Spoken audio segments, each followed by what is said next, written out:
Good afternoon, everybody. It is Saturday, September 16th. I am talking louder than normal, pretending I'm in the diary room, and they're looking at me and saying, "We need more energy from you, Mike." And I'm going to give you that energy because I'm using my car speaker and it's a little bit quieter. So, a few things to note here. I'm doing it on a Saturday. Why is that? Because there's stuff to talk about. Other thing that I will start off talking about, for those of you that have never heard this before, welcome to my podcast talking about Big Brother, that I do 90% of the time while I'm driving in the car.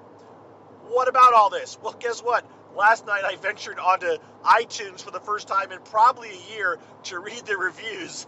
And the reviews for the beginning of this season were pretty brutal. About me not being able to pronounce Cerie's name, or apparently I must say Felicia a lot instead of Felicia. Apologies for that to her family and to you, assuming I'm saying it correct when I say Felicia. But, you know, yeah, and then somebody saying, I don't understand why anyone would listen to this. This is the worst podcast ever. Well, people do, and it ain't for you, so flip over to something else, and I don't blame you one bit. This is how I've done it. This is how I do it. I used to have another podcast that we did, but we don't do that anymore. So now I do this, and this is why it's not that style, because I don't have Scott helping me through the process. I miss you, Scott, but Scott and I are still great. We're fine. It was his birthday a couple of weeks ago, by the way. All right, this is it. We're done with the random stuff. Let's get on with what's going on. As I speak to you right now, the Power of Veto competition is going on. We are 99% sure it is OTEV. Does that make that big of a difference? Well, other than it's a physical competition and it's actual competition where you have to know certain things, no, it doesn't make a huge difference. As it turns out, nobody in the competition should be that affected by it. They're all fairly good shape people. Let's get to that part. Let's talk about what happened, and then we'll talk about OTEV, and then I will post this. Let me take a drink here first. So, where did I leave you? Did I do a podcast since the nominations? I do not think so. So nominations went as expected. Corey and America are now nominated. That's who Jared put up. They weren't totally surprised. What I was surprising was we thought that he was going to say we're going to do this and then we'll put Cameron up as a renom. But then he talked about putting Jag up as, he said if Cameron wins. So the big thing is he does seem to be on board, but of course this is Saturday and Friday. He does seem to be on board with getting Cameron out next. But if Cameron wins the Power Veto, then he's got to put somebody else up, or he's got to, or actually he may have to get either Corey or America may go, or Cameron may use the Power Veto to save one of them. So that's really what we need to delve into. I said last night it's like, whatever, because it just doesn't matter that much until we know what happens with the Power Veto. But a couple of things did happen yesterday. One of those being Blue started to get a little bit talkative, right? She started to tell people things. She told both Jag and Matt, she implied that Jared had a big secret. Now, the problem is, for us, we know what that secret is, so it seems so obvious. For them, they don't know what it is. They may think he has a big job. They may think he's famous for something. They're not going to think necessarily, Cerie must be his mom. That's not where their mind's going to go. But the fact that she's even dropping these hints means that, she may be willing to weaponize this thing. Although it did seem yesterday that Blue kind of patched things up with Jared. How much is that real and how much is that just keeping him along since he's the head of household? I'm not 100% sure, but she has spent a lot of time with Jared since Thursday night. And I think I also said, she said that if Jared had not won, if she'd won, she would have put him up. We'll never know. And it doesn't matter what she says after the season. We'll never know because unless it happened, we can't be sure. But she dropped those two things, and then the next thing, and by the way, I tweeted a video clip about this. I made a video clip and I tweeted it. You may have seen it already. Then she went in talking to Jared, and she brought up the fact, she said, you've got your secret, and it was like, why is she bringing this up? She wasn't using it as a threat. She just was saying, that's the reason I still trust you, because you trusted me with that secret. But she brought it up. Fast forward a short period of time later, and Jared is talking with Suri. Okay, he went through the progression of talking with everybody before nominations, and excuse me, I think it was Suri was the last one he talked to, and he may have talked to Blue right before that. But while he's talking to Suri, he actually mentions that he's like, I think Izzy may have told Blue about you and me. And I'm paraphrasing here. And it was like, whoa! He is now throwing Izzy under the bus, hinting that she may have outed Izzy's relationship, or Blue's relationship. I'm sorry, he may have outed Suri and Jared's relationship. Now, Suri immediately said, no, Izzy would have never done that. And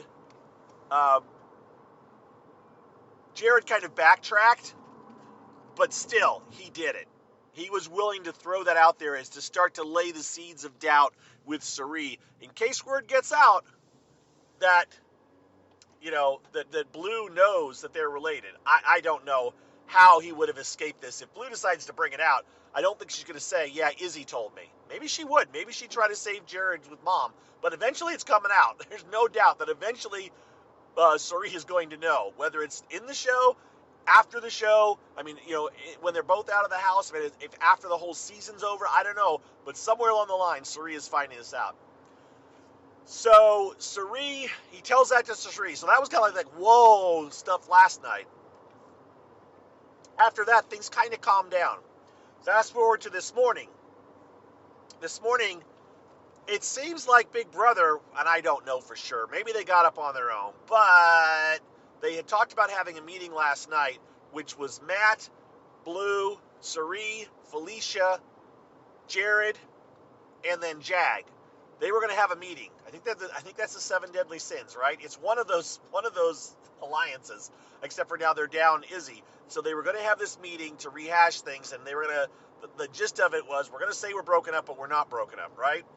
Well, Jag never got up to the meeting last night, so they decided we're putting it off till tomorrow. So this morning, I get up, and the house guests don't get up until noon my time, right? But at about 10 a.m. or was it before 10? It was about 10:30 or so. I popped on the feeds, and the feeds were already at the "We'll be right back" screen. I'm like, that's interesting. So I rewound, and right before they went to it, everyone appeared to be sleeping. And then I finally wait for them to come back live, and when they come back live, oh, look, they're having the meeting and they had a household room. So either somebody got up and went around and woke up all the people, or Big Brother woke up and said, hey, you wanted to have a wake-up call, go get your people for your meeting. But no matter how it came about, they had the meeting of those 6 people in the head of household room for about 15 minutes this morning, at which point, and by the way, I don't tell anyone, I tweeted most of that meeting out in clips this morning, so you may go take a look at that. In that meeting, the gist of it was, we're going to trust each other, we're all going to work together, we're not going to have any secrets from each other, whatever. And we're going to tell everybody that this alliance is no more, and it's like the never again alliance, or whatever I can't remember what the name it was, I tweeted it out. But they did all of that, they did the circle with the hands in the air, and then they broke up, right? So they've reaffirmed this alliance, but they're going to tell everybody it's actually broken up. And immediately, I think Suri kind of hinted at it to Bowie. I saw Blue and Jag talking. I don't know how serious any of these alliances tend to be. Anything over about 3 people, and you got to question it. Even 3, you got to question at times. Suri talked to Bowie. Blue and Jag talked downstairs separately. Then the next major note of the things I noticed that happened. First of all, they did the draw for Power Veto players. All right, they did the draw, and I don't know who Jared drew or how Jared drew. I don't know who Jag drew or how Jag drew. But we ended up with. Sorry, not Jag. I don't know I don't know for sure who Corey drew, and I don't know who Jared drew. But one of the 2 of them drew house guest choice, and they picked Jag. And then America got to draw, and she drew out Jag's chip. Well, that can't be used because Jag's already been picked, so she had to draw again. And then she drew out Cameron's chip. So Cameron is playing, and then the other person that got picked to play was Bowie. I don't know if Bowie was selected or if it was a chip or how, but we have Bowie, Cameron, and Jag are the extra players, along with Corey, America, and Jared. Those are your 6 players for the Power Veto. As I said, it's a fairly physical group, so I don't think it's going to be that taxing. It's going to be tiring and stuff, but I wouldn't see it as, it's not like Felicia's not going to have a chance. She'll be out first kind of a thing. Can't tell you who's going to be out first, who's going to be out last, but it is going to be a physical competition, and Cameron has done very well in those. Okay, so we've got our Power Veto players. Now, between the Power Veto players being selected and the actual Power Veto ceremony, or Power Veto competition, which is going on right now, a couple of things happen. Sari tells Jared, maybe you ought to put me up. Maybe I ought to just get voted out of here because it would help your game more. And it's like, what? Where is this coming from? Now, a little bit earlier, I'm sorry, I mistimed my order. A little bit before that, Sari and Blue were talking, and Blue commented that you have to be careful now because everyone's talking about you and Jared like you're together all the time, which had to send up some alarm bells in Sari's mind because Jared just said, I think Blue knows about us, right? So Jared keeps doing things. His mouth. Last Saturday, he said to Corey, or said to Cameron, Corey has a secret, Corey has a secret, Corey has a secret. And that set off all kinds of stuff that ended up with, as far as I'm concerned, that is how come, almost the reason that Izzy went home on Thursday, because of that, right? And now today, or yesterday, he says to Sari that Blue may know about us, and then Blue says to Sari, people are talking about you two, and then Sari turns around and says to Jared, hey, maybe I ought to just step out. You just put me up because I'll get voted out, but it'll help your game. I mean, wow. Kind of crazy, right? So, yeah, that happened. Now, there's all kinds of talk now. It's like, so is Sari quitting? She has said that she's kind of tired of it, that she'd rather sleep on the ground and starve than to do more of this game. So it's very